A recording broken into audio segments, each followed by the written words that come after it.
Assalamualaikum warahmatullahi wabarakatuh.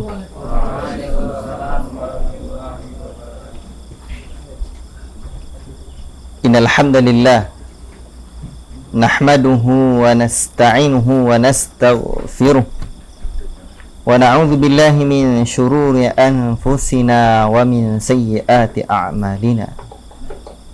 Man yahdihillahu fala mudilla lahu wa man yudlil fala hadiyalah. Ashhadu an la ilaha illallah wahdahu la syarika lah wa ashhadu anna Muhammadan abduhu wa rasuluh. Ya ayyuhalladzina amanu taqullaha haqqa tuqatih wa la tamutunna illa wa antum muslimun.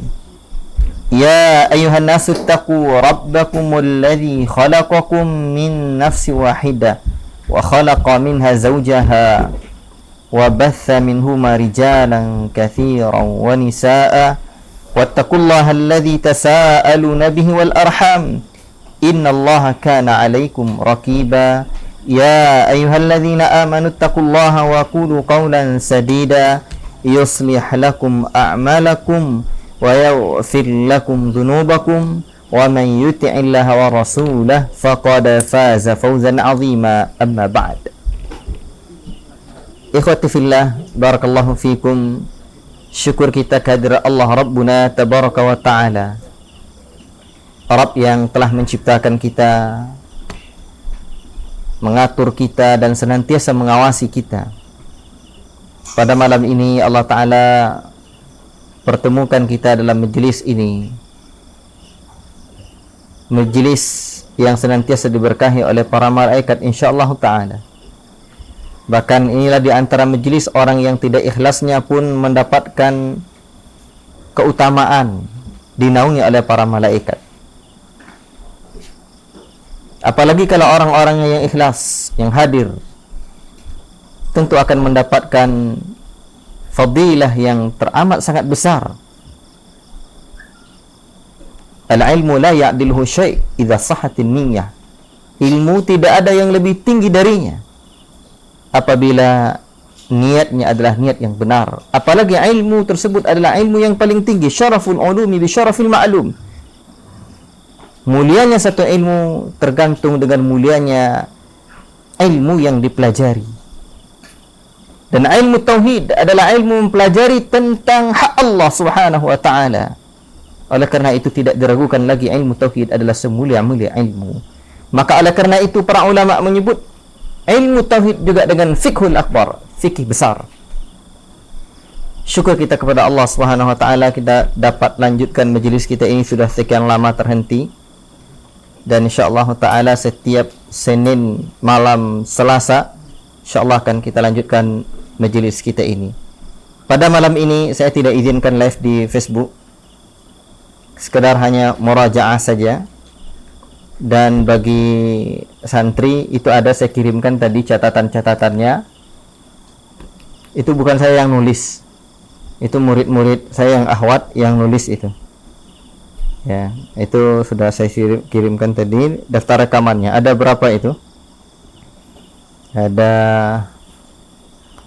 5 kali pertemuan kalau tidak salah saya. Itu secara umum ceramah saya dari awal di sini tentang membahas kitab tauhid ini ada di sini. Ini. Barakallahu fikum. Yang mau nih saya kirimkan, silakan kirim ke grup masjid itu. Saya tidak ada di grup itu. Ini saat lagi. Baik. Ikhwati fillah, barakallahu fikum. Sebelum kita mau murajaah sedikit, murajaahnya pun sekedar mengingat-ingatkan saja. Tentulah tidak bisa. Tadi saya suruh anak-anak akhwat untuk buat daftar isinya, dibuatnya daftar isinya. Ya. Ikhwati fillah, barakallahu fikum. Alhamdulillah. Sekarang sudah bulan 1, tanggal berapa? 24 ya? Kalau Arabnya berapa? Jumadal Akhirah. 21 atau 20? Malam berapa? Di catatan saya masih 20. Di kalender saya 21 ya. Ya, santai, jazakallah. 21. Baik. Sebentar lagi Ramadan. Ramadan sebentar lagi, tidak Jumadil Akhirah, Rajab, Sya'ban. Jadi kalau udah bulan Rajab tuh anginnya udah dapat tuh, angin Ramadan. Udah terasa dia. Itu dia. Rajab, Sya'ban. Apalagi kalau di kampung-kampung tuh kan Rajab tuh udah bulan apa tuh? Bulan air bayi ketika elok. Nah, itu orang udah banyak pergi ke masjid, terutama di malam 27 Rajabnya. Itu dia. Ikhwati fillah, barakallahu fikum. Dan sekarang pondok kita ini sedang penerimaan santri, yang itu ada info-infonya di situ. Kalau ada yang sanak saudara handai taulan yang bisa mondok di sini, silahkan. Dan kita berencana nanti apabila bangunan ini sudah mulai nampak warna-warninya, sekarang kan masih warna bata dan putih, nanti kita rencanakan buat tabligh akbar di sini. Insyaallah saya rencanakan, dan kita sudah berencana dengan Ustadz Ahmad Ridwan LCMA, dan beliau yang akan mengisi tabligh akbarnya insyaallah taala di halaman depan itu kita rencanakan. Tapi kita siapkan dulu, dan nanti kita undang tokoh-tokoh masyarakat di sini. Ke Ketua MUI sudah saya sampaikan, Pak Dasman sudah saya sampaikan, dan beliau siap insyaallah. Alhamdulillah. Dan nanti kita undang juga tokoh-tokoh yang lain ya untuk kegiatan ini. Dan Ustaz Ali persiapkan santri-santri untuk menyambut acara itu, disilakan. Dan selama ini santri-santri di sini masih banyak belajar alami. Dia kalau konsep pendidikan markis itu, kalau pola pikir kita masih pola pikir seperti pondok pesantren lain, bahkan pusing kepala, percayalah sama saya. Bakal pusing kepala. Cuman saya menyebutnya, yang terpenting pondok pesantren itu bukan sukses mendidik santrinya. Kan aneh nih. Tapi ucapan saya ini catat, dan ini menjadi poin penting. Pondok pesantren itu bukan yang terpenting sukses mendidik santrinya, tidak. Tapi sukses mendidik alumninya. Satu waktu saya bercerita dengan, dalam pekan ini juga, berapa orang lettingan kamu tamat pondokmu? 40 orang. Kemana saja? Susah jawabnya. Kalau 40 orang itu bisa buat pondok, 10% aja 4 orang buat pondok itu. Maka saya memandang dalam konsep pendidikan agama, dalam konsep pendidikan pesantren, yang paling penting itu bukan sukses mendidik santri saja, tapi sukses mendidik alumni. Walhamdulillah Bapak-bapak yang saya muliakan karena Allah SWT, sekedar kabar gembira. Dulu di sini kan Ustaz Jefren. Sekarang yang bersama dengan Ustaz Jefren di sini ini Zaki satu. Sekarang menggantikan Mujadi, beliau saya minta mudir di markis sana. Rifan, beliau di Pulau Punyalai ngelola markas Tafiz di sana. Alhamdulillah selebihnya sudah di Yaman, dan satu mau berangkat bersama Ustaz Jefren. Bersama Ustaz Jefrennya berangkat sekalian dengan ke Yaman. Alhamdulillah. Santrinya dulu cuma 5 orang ya, 6 ya. Alhamdulillah. Dan alhamdulillah di Yaman kita buat namanya, ada satu pondok yang kemarin saya usulkan ke Dr. Bahri, cari syekh untuk ngajar di sana. Nanti kita kasih insentif, dan insyaallah taala, dan alhamdulillah kita sudah dapat di Kota Sayun, dan itu namanya Markas Al-Jauhar namanya. Alhamdulillah. Cuman sekarang Yaman lagi bergejolak, dan santri di sana tidak bisa main internet, kena signal di sana pada hilang, gejolak di Kota Ma'rib. Dan di sana, di tempat santri kita alhamdulillah masih aman, dan mereka belajar, dan kita programkan di sana itu untuk di markas itu program awalnya 2 tahun. Jadi ini yang saya harapkan. Kita berharap semua alumni itu, makanya saya sebut yang terpenting itu bukan hanya sukses mendidik santri, tapi sukses mendidik alumni. Sebab saya panjang perjalanan dalam studi kepesantrenan ini, Ketika anak-anak itu mondok di pesantren, bagus, hafal Qur'annya 15 juz, 20 juz, bahkan 30 juz, tapi tamat pondok tidak nampak lagi. Hafalannya pada hilang. Disitulah letak kesedihan kita. Dan saya mencoba meneliti apa penyebabnya. Alhamdulillah kita temukan. Nah, dan sebenarnya untuk membuat pendidikan formal itulah dilema paling besar. Sebab di sekolah formal itu bakal berat menghadapi itu. Apa sebabnya? Sebab kurikulum yang ada. Muatan kurikulum itu tidak tahan sebenarnya oleh otak anak. Tetapi mereka dipaksa dengan kurikulum yang sedemikian banyak. Ini salah satu. Makanya yang mondok di sini bakal pusing kepala kita nengoknya. Mau tidur lah, mau apalah, tapi kita coba lihat tumbuh.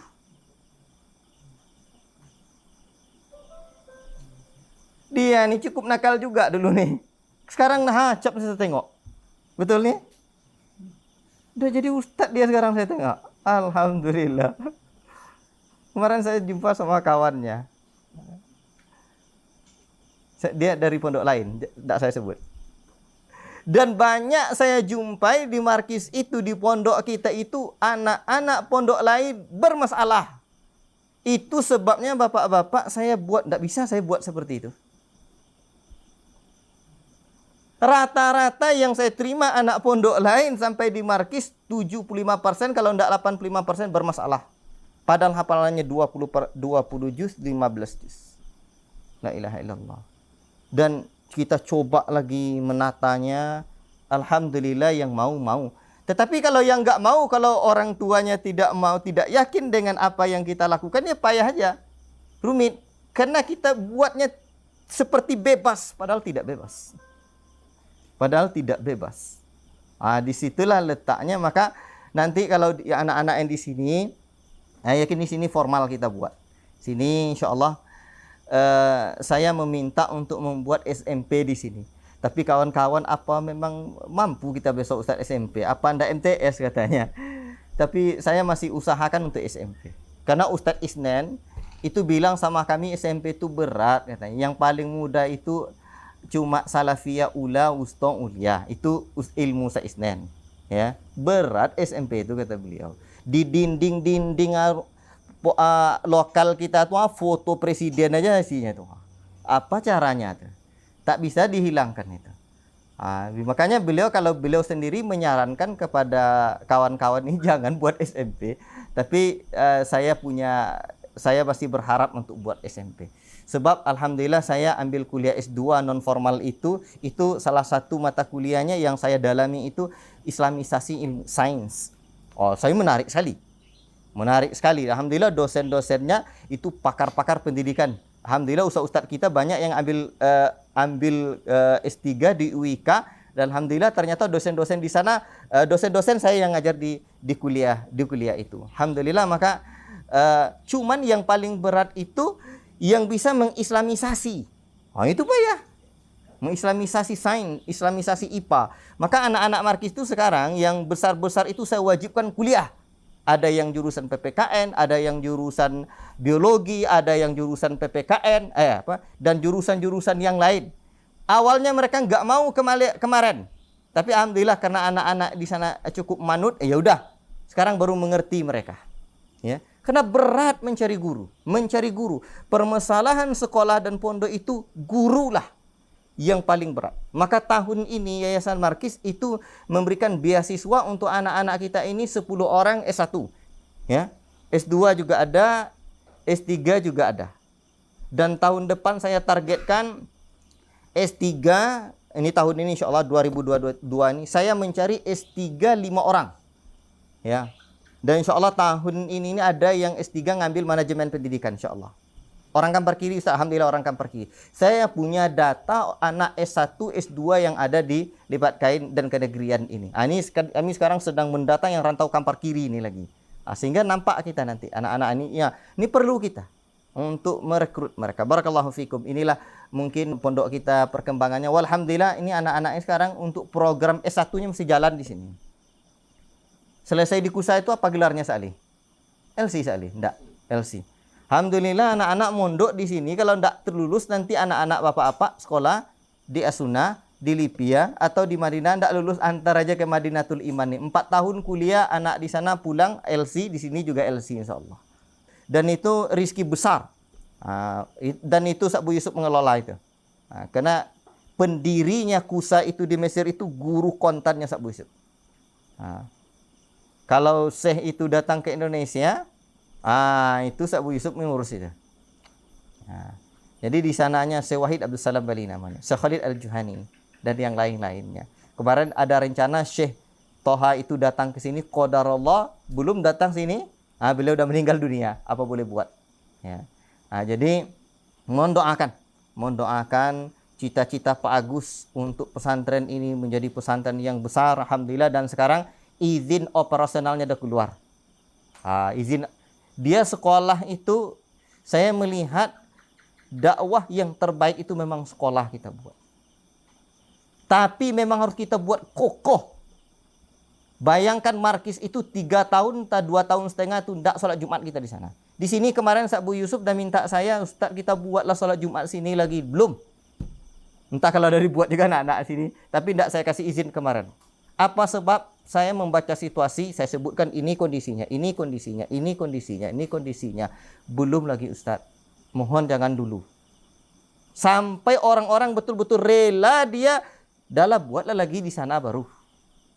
Sebab kasus-kasus dakwah di berbagai daerah itu penyebabnya pemaksaan eksistensi diri kita biar cepat diakui orang itu. Itulah menjadikan dakwah itu menjadi enggak kokoh kita. Disitulah. Jadi kalau udah ini nanti di sini udah nampak udah makin banyak orang, kita bawa Pak KUA sini, bawa MUI sini, dan nampak mereka ini belum sholat Jumat lagi di sini Pak. Kira-kira tuh udah mereka ada ini nanti itu. Tapi kita buat cepat, minta ampun saya. Nggak bisa kita hikmah. Dan itu yang saya lihat dibuat juga Ustaz Muhammad Wujud Hafizahullah Ta'ala. Dan alhamdulillah ini Masjid Teki sekarang, itu Teki belum ada surat izinnya itu. Makanya banyak diam aja kita sana. Dan insya Allah target saya Masjid Teki itu selesai di bulan Zulhijjah insya Allah.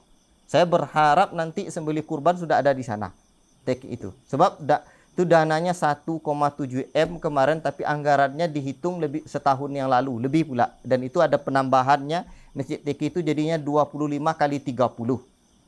Itu kemungkinan di atas 2 M. Kemungkinan. Tapi kata kawan-kawan ini nggak sampai katanya. Entahlah.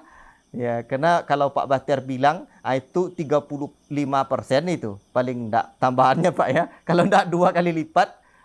Tuh. Ya mudah-mudahan. Dan kemarin ada yang bantu, alhamdulillah ada dikirimnya 300 juta. Mudah-mudahan beliau selesaikan.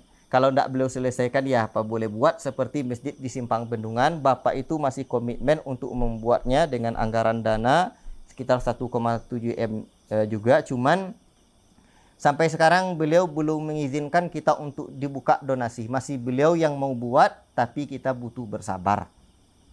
Sebab lahan itu 360 juta beliau sendiri yang buat dulu, yang beli dulu. Jadi mau tidak mau ya sabar kita. Barakallahu fikum. Itulah mungkin sekedar inti pondok kita. Mudah-mudahan pondok ini menjadi pondok yang besar sekali di sini. Dan kalau ada anak-anak kawan-kawan kita atau anak-anak kita, saudara kawan kita yang mungkin punya S. Sebab kalau SMP itu tidak boleh tidak pakai S. Seperti saya ini kalau tidak punya es dan tidak minum es, itu tidak bisa ada. Jadi yang tidak harus ada esnya di sini. Jurusan umumnya Ustadz itu yang kita cari tuh. Jurusan umum tuh yang kita cari. Jurusan tapi yang mau jadi guru. Silakan gabung nanti di sini. Mudah-mudahan Ustaz Ali Mustafa ini selesai doktornya tahun ini. Ya, dan mudah-mudahan terus bisa kita mengkader kawan-kawan dan yang lain-lainnya juga. Dan kita sudah berharap nanti anak-anak ini, saya juga berharap ada yang bisa melanjutkan ke luar negeri. Ya. Dan kalau untuk ke Madinah nanti kan tidak ada Sak Bu Yusuf. Untuk ke Mesir beliau juga dulu di sana. Ini dia. Alhamdulillah. Barakallahu fikum. Kita coba memurajaah Kitabut Tauhid. Ikhwati fillah, barakallahu fikum. Dulu Pak, semasa Buya Jufri rahimahullahu ta'ala, Buya tidak menyebut ini cerita yang saya terima dari murid-muridnya. Tidak menyebut dakwah salafi, tidak. Kajian beliau kajian salafi, tidak.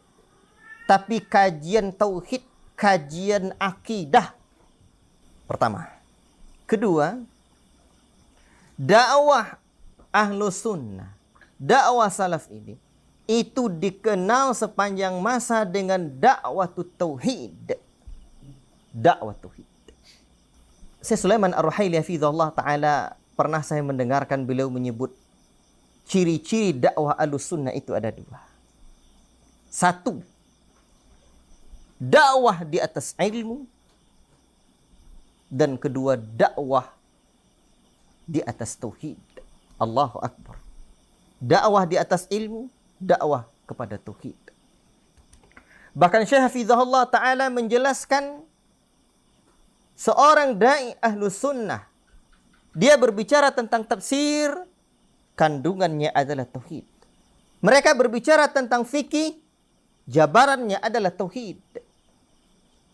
Mereka membahas hadis, titik utama dan fokusnya adalah tauhid. Maka dengan demikian kita bisa menilai manakah dai yang Ahlus Sunnah dengan mana dai yang bukan Ahlus Sunnah. Dai Ahlus Sunnah adalah dai yang berdakwah di atas ilmu. Qala Allah, qala Rasul. Ucapan Allah, ucapan Rasul, dan ucapan generasi terbaik umat ini nampak dari lisan mereka. Dan yang kedua, orientasi dakwahnya adalah tauhid. Tauhid. Maka dari hal ini sangat mudah sekali, ikhwati fillah, seseorang yang mempelajari tauhid menilai ini dai Ahlus Sunnah atau tidak. Bahkan Ustadzuna Abdul Hakim hafizahullah taala menyebutkan ini yang harus kita renungkan. Generasi Ahlus Sunnah, ikhwan salafiyin yang ngaji tahun 80-an kata beliau, itu tampak betul bagi mereka beda antara dai yang Ahlus Sunnah dan dai yang bukan Ahlus Sunnah, walaupun mereka tidak bisa mengungkapkannya. Apa sebab mereka punya dzuk, rasa ini bukan dai Ahlus Sunnah? Sebab makanan mereka setiap hari, setiap kali kajian adalah tauhid, akidah, akidah, akidah. Dan terjadi pula pergeseran atas nama hikmah dalam berdakwah belakangan. Dakwah hanya sekedar hanya fikih dan fikih saja. Sehingga banyak ikhwan dan jamaah tidak mengerti lagi mana apa beda antara dai Ahlus Sunnah dengan dai yang bukan Ahlus Sunnah. Nampaknya memang sunnah semua. Makanya dakwah kita bukanlah dakwah fiqh sunnah semata, tapi dakwah kita terutama adalah dakwah tauhid, dakwah akidah. Allahu Akbar.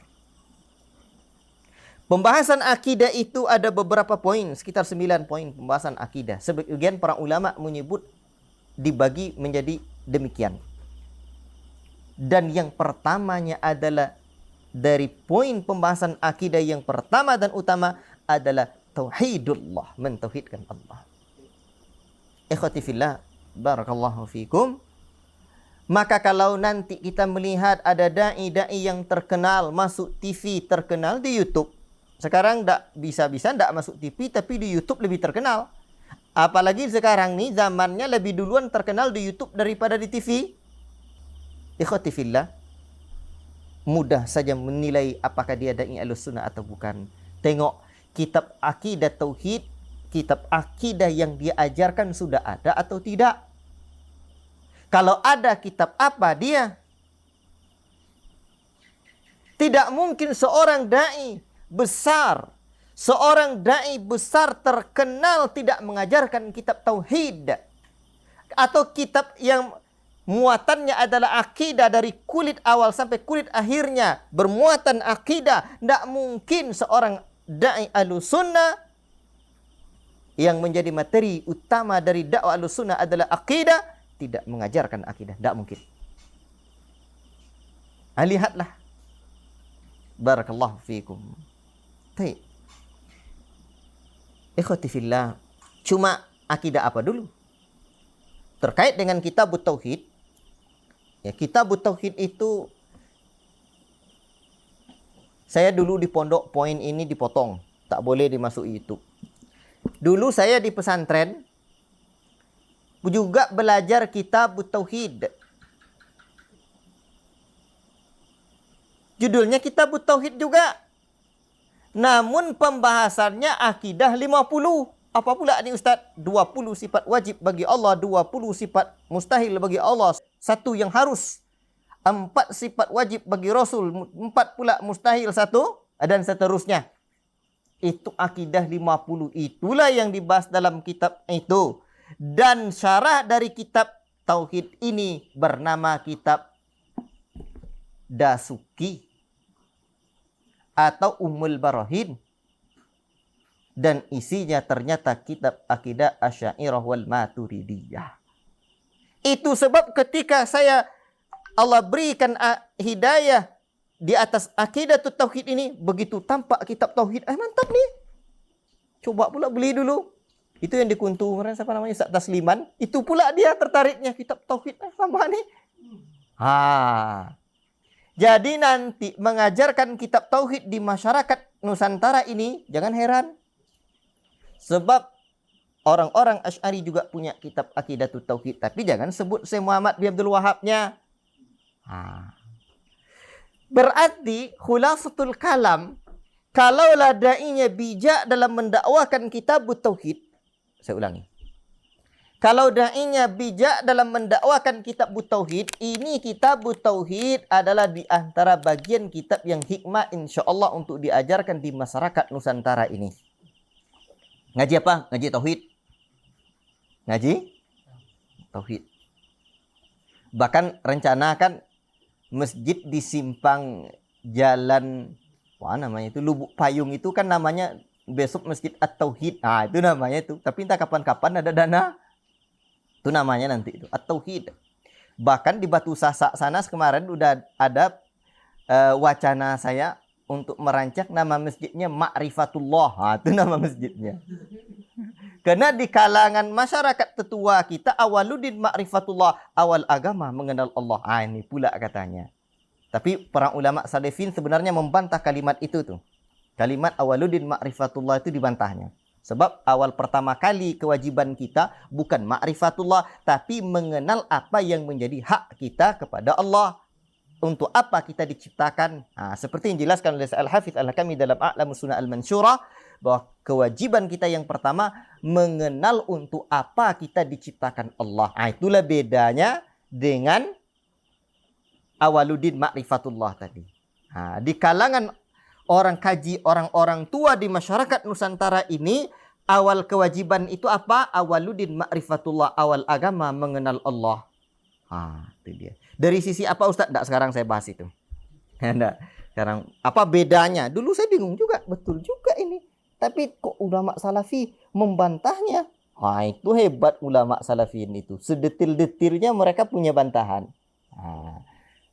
Jadi kewajiban kita pertama kali bukan mengenal Allah, tapi mengenal hak Allah pada kita. Apa itu? Tauhidullah. Itu beda. Barakallahu fiikum. Kewajiban kita apa? Sebab kita manusia ni belum kita bahas juga sikit, enggak apa-apa. Belum kita lahir ke alam yang bernama dunia fana ini, Allah tanya kat kita, alastu bi rabbikum? Qalu bala syahidna. Hei, saya ni bukankah Rabb kalian? Apa kata roh? Bala, ya. Belum kita lahir ke alam dunia ni, ruh kita dah kenal Allah. Apa payah-payah kenal Allah? Ini pula. Jadi kewajiban kita yang pertama yang disebutkan Rasulullah bukanlah mengenal Allah, tapi mengenal la ilaha illallah. Itu mengenal hak Allah. Itu kewajiban kita pertama. Sebagaimana Mu'adz bin Jabal ketika Rasul diutus, Rasul mengutusnya ke negeri Yaman, yang pertama kali yang disuruh oleh Rasul ayyuhidullah, agar mereka mentauhidkan Allah. Tapi tauhid yang sempurna takkanlah pernah didapatkan kecuali dengan ma'rifatullah. Kajinya kaji ma'rifat juga. Jadi kalau ada orang nyebut kaji kita ni kaji salafi, dah balapi-lapi. Kita ni ilmu ma'rifatullahnya lebih dalam. Ini tak pakai ma'rifat kaji angnanya. Dalam ma'rifat coy ya. Itu ceritanya. Baik. Kitab Tauhid ini Orang kalau tak kenal memang maka tak sayang. Dahulu ada riwayatnya. Begitu pula kita nih. Syekh Muhammad bin Ibrahim al-Syekh rahimahullah ta'ala mengatakan bahwa dulu ada Syekh Abdurrahman al-Bakri namanya. Penduduk kota Najd. Beliau awalnya seorang talibul ilmi, penuntut ilmu. Yang belajar kepada pamannya Syekh Abdullah bin Abdul Latif al-Syekh dan yang lainnya. Lalu beliau membuka madrasah di Amman. Beliau di sana mengajarkan tauhid dengan hartanya sendiri, dengan biaya sendiri.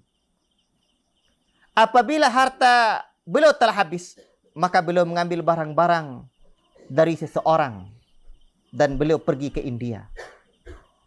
Dan terkadang beliau selama setengah tahun berada di negeri India itu, di benua Hindustan sana. India. Syekh Al-Bakri ini menceritakan, aku berada di sebuah masjid di India sana. Di sana terdapat seorang guru. Apabila selesai mengajar, beliau senantiasa melaknat Syekh Muhammad bin Abdul Wahab, pengarang kitab Tauhid. Dilaknatnya. Apabila beliau keluar masjid satu waktu, lalu dia melewati Syekh Abdurrahman al-Bakri ini. Lalu ia mengatakan,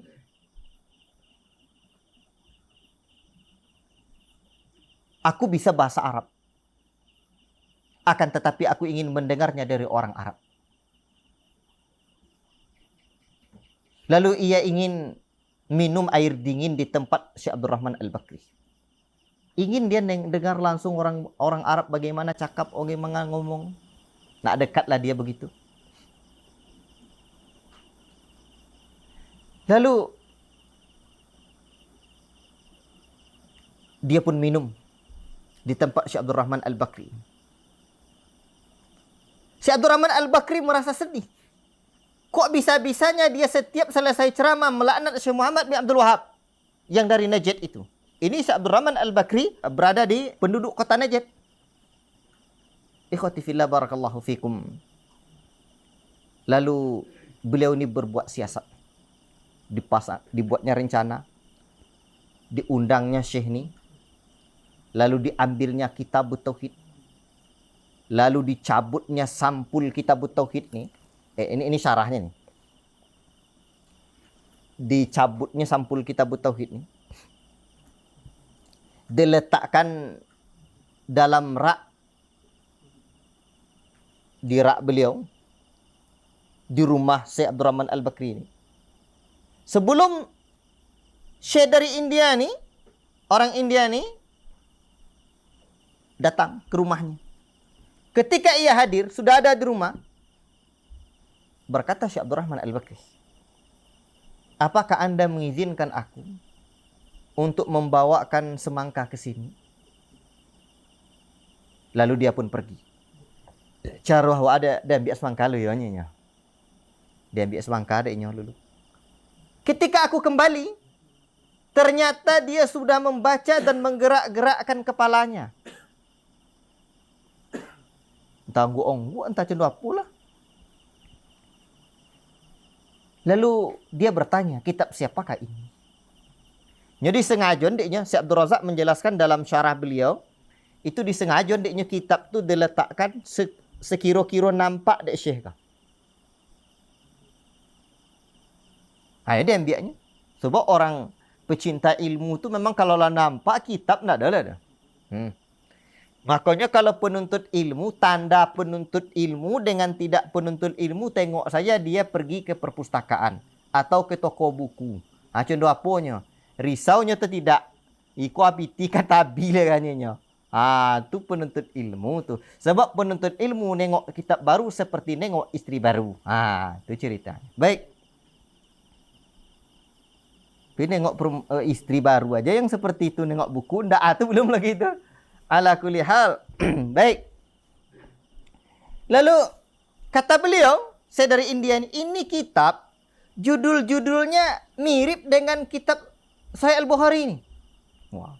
Karena kitab tauhid itu bak kata Syekh Abdul Razak, saya dengar dari syarah beliau itu, kata beliau di antara keajaiban kitab ini itu kitab tauhid tanpa ada muqaddimah judulnya. Kitab tu tak ada muqaddimah, bab-bab tu tak ada. Langsung Quran hadis. Dan Masya Allah, ini mirip dengan Sahih Bukhari, kata beliau. Dan kata beliau, judul-judulnya pun mirip. Lalu kata Syekh Abdul Rahman Al-Bakri untuk mensiasati, aku tak tahu. Kata Syekh ini, dikatakan kepada Syekh India ini, Syekh Abdul Rahman Al-Bakri berkata, kata beliau, bagaimana kalau kamu pergi ke Syekh Al-Ghazawi untuk menanyakan masalah ini? Kitab siapa kuah? Ang tanyalah ke Syekh Al-Ghazawi, kata beliau. Beliau pemilik perpustakaan. Ikhwati fillah barakallahu fikum. Lalu kami pun pergi dan kepada Syekh Al-Ghazawi. Syekh ini berkata, siapakah menulis lembaran-lembaran buku ini, kitab ini? Allahu Akbar. Dan ikhwati fillah barakallahu fikum, Syekh Abdurrahman Al-Bakri ketika itu, wallahu alam, apakah memberikan isyarat kepada Syekh Al-Ghazawi, yang jelas beliau mengatakan Syekh Abdurrahman Al-Bakri ini, saya tidak tahu kitab siapa lembaran-lembaran ini. Namun Syekh Al-Ghazawi paham keinginan Syekh Abdurrahman Al-Bakri. Beliau paham, berarti yang diinginkannya ini nanti. Lalu ikhwati fillah barakallahu fikum, beliau memerintahkan seseorang untuk mendatangkan kitab yang bernama Majmu'atut Tauhid, kumpulan kitab tauhid. Lalu dibawakan kepada beliau. Kemudian mencocokkan antara kedua kitab ini, Majmu'atut Tauhid dan Kitabut Tauhid ini. Jadi kumpulan kitab-kitab tauhid karya Syekh Muhammad bin Abdul Wahab.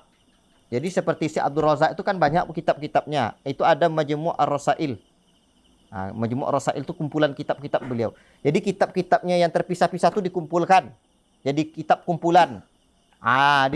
Disesuaikan, dicocokkan. Lalu beliau berkata, ini adalah karya Syekh Muhammad bin Abdul Wahab. Wah, kok sama Abdul Wahab punya kok? Dan orang alim dari India ini pun bagaimana kira-kira? Syekh Muhammad bin Abdul Wahab, kata Syekh ini, Al-Kafir. Syekh Abdul Razak nyebut Al-Kafir. Syekh Muhammad bin Abdul Wahab yang kafir tu. Kan itu. La ilaha illallah. Dengan suara tinggi pula dia sebut Al-Kafir. Kami pun terdiam. Lalu dia, kata Syekh Abdurrahman Al-Bakri, beliau Syekh dari India ini pun terdiam sejenak. Lalu kemarahannya mereda. Dan dia pun beristirja. Inna lillahi wa inna ilaihi raji'un. Syekh dari India ini berkata lagi, apabila kitab ini adalah karya beliau yang tak ada kulit takut, maka sungguh kami telah menzalimi beliau. La ilaha illallah.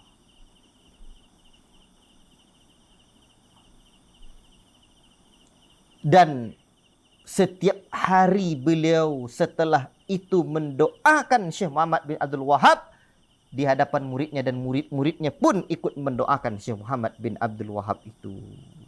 Lalu tersebarlah murid-muridnya di India. Allahu Akbar.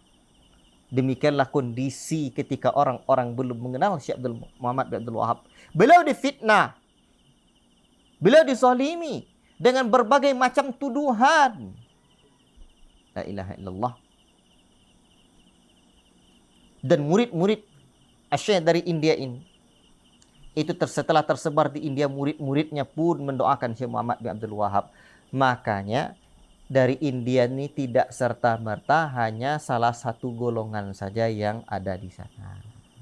Banyak ulama ahlul hadis di sana. Banyak ulama ahlus sunnah di sana. Syekh Abdul Razak berkata dalam syarah kitab Tauhid, peristiwa yang seperti ini banyak. Saya pun, kata Syekh, ini cerita Syekh Abdul Razak, dalam perjalanan dakwah saya ke salah satu negara, saya pun juga menjumpai orang yang menjelekkan Muhammad bin Abdul Wahab, menuduh dengan tuduhan yang tidak baik. Dan Syekh Abdul Razak berkata, saya berkata kepada orang itu, saya kebanyakan atau sebagian besar kitab Syekh Abdul Razak dah saya baca, kata Syekh Abdul Razak. Kitab Syekh Muhammad bin Abdul Wahab, kata Syekh Abdul Razak, sebagian besar kitab Syekh Muhammad bin Abdul Wahab dah saya baca, kata Syekh Abdul Razak.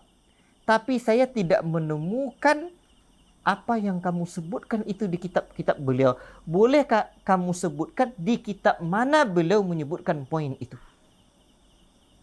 Orang itu diam, tak bisa menyebutkannya, kata Syekh Abdul Razak. Hafizallah ta'ala.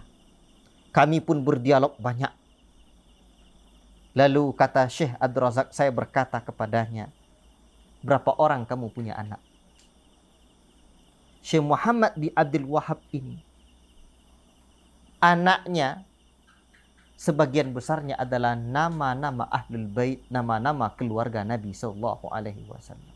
Dibandingkannya, artinya kalau beliau pembenci Nabi, tidak mungkin beliau menyebut nama anaknya dengan nama-nama keluarga Nabi Sallallahu Alaihi Wasallam. Beliau pun takjub. Orang tadi takjub. Dan kata Syekh Abdul Razak, kondisi yang seperti ini sangat banyak sekali. Wahabi. Makanya kita yang merasa jadi orang Wahabi ini, jangan merasa minder. Cukup seperti apa yang dinukil oleh Syekh Muhammad bin Jabil Zainu dalam kitabnya. Apa nama kitabnya? Manhaj Firqatin Najiyah.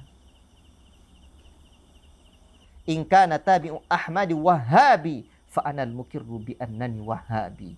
Jika pengikut setia Nabi Muhammad disebut dengan Wahabi, maka saya proklamirkan diri saya adalah seorang Wahabi. Selesai. Dan sangat lebih bijak lagi sekiranya kita mengetahui sejarah bagaimana Abdul Wahab Rustum dulu yang memang sesat dan orang Khawarij. Itulah sebenarnya yang sesat itu. Bukan Syekh Muhammad bin Abdul Wahab yang berada di Najd. Jadi artinya sekarang Kitab Tauhid adalah kitab yang insyaallah ta'ala kitab yang bisa kita ajarkan dan insya Allah bisa diterima oleh masyarakat Nusantara ini. Cuma kadang-kadang cara dan gaya bahasa kita itulah yang membuat orang tak tahan. Jadi, memang tak tahan. Masyarakat Nusantara ini memang berhati lembut. Jadi mengajarkan kitab Tauhid itu butuh apa? Butuh memang mengetahui kondisi masyarakat. Wallahu ta'ala alam bisawab. Nanti saya sambung lagi tentang bagaimana sebaiknya kita mempelajari ini di tengah-tengah masyarakat yang majmuk ini. Kita sambung setelah salat Isya insyaallah taala. Wassallallahu wasallam ala nabiyina Muhammad wa ala alihi washabihi ajmain. Wassalamualaikum warahmatullahi wabarakatuh.